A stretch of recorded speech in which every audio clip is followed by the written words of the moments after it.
गरीब किसान के बेटी की कहानी। किसी गांव में एक बहुत ही गरीब किसान था। वह अपनी बेटी के साथ में एक छोटी सी झोपड़ी में रहा करता था। उसके पास खेती करने के लिए बहुत ही थोड़ी सी ज़मीन थी, इसीलिए वह किसान फसल बेचकर बिल्कुल थोड़े से ही पैसे मिलते थे और उन रुपयों से वह लोग सही से 2 टाइम का खाना भी नहीं खा पाते थे। एक दिन वह राजा के पास अपनी समस्या लेकर आया।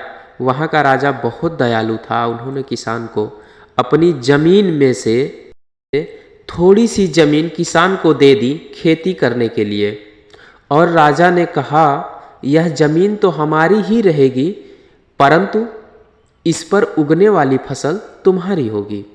किसान बहुत खुश हो गया और राजा को धन्यवाद देता हुआ वहाँ से आ गया। फिर एक दिन वे खेत की जुताई कर रहा था, तभी उसका हल एक कठोर चीज़ से जा टकराया। उसने फौरन वहाँ खोद कर देखा तो उसे वहाँ पर सोने की एक ओखली मिली। किसान बहुत ही ईमानदार था। उसने फिर अपनी बेटी से कहा कि हमें यह ओखली राजा के खेत से मिली है, जिसकी ज़मीन है उसी की यह ओखली भी होगी, इसीलिए हमें यह ओखली राजा को ही लौटा देना चाहिए।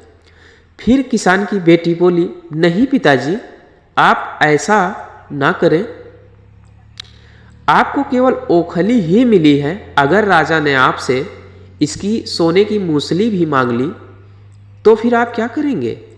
इसीलिए आप इस ओखली को अपने पास ही रखिए। परंतु किसान को अपनी बेटी की यह बात अच्छी नहीं लगी। फिर वह बोला, जो चीज़ हमें मिली ही नहीं है वह चीज़ मांगने का राजा को कोई अधिकार नहीं है। और फिर वह राजा के पास ओखली लेकर जा पहुंचा और दरबार में फिर वैसा ही हुआ जैसा कि किसान की बेटी ने कहा था। राजा ने यही सोचा कि किसान ने लालच में आकर मूसल अपने पास रख ली है। किसान बेचारा राजा को सोने की मूसल कहाँ से लाकर देता। नतीजा यह हुआ कि किसान को जेल में डाल दिया। जेल में न तो उसे ढंग से खाना मिलता था और न ही पानी।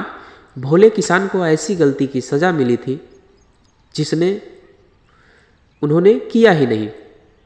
वह खाए पिए बिना एकदम निढाल हो गया, अर्थात बूढ़ा सा हो गया, और लेटे लेटे वह दिन रात रोता था और यही कहता था, काश मैं अपनी बेटी की बात माना होता।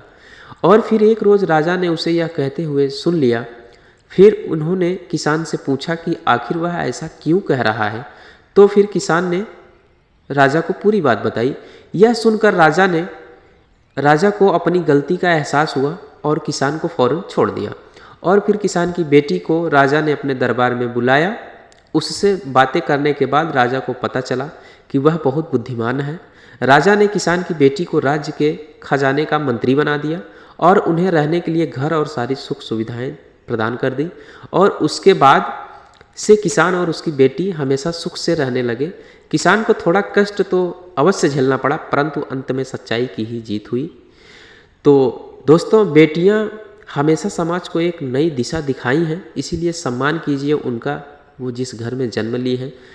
यदि वीडियो पसंद आया तो लाइक ज़रूर करें, शेयर करें दोस्तों के साथ, ताकि समाज को नई दिशा मिल सके। धन्यवाद दोस्तों, जय हिंद।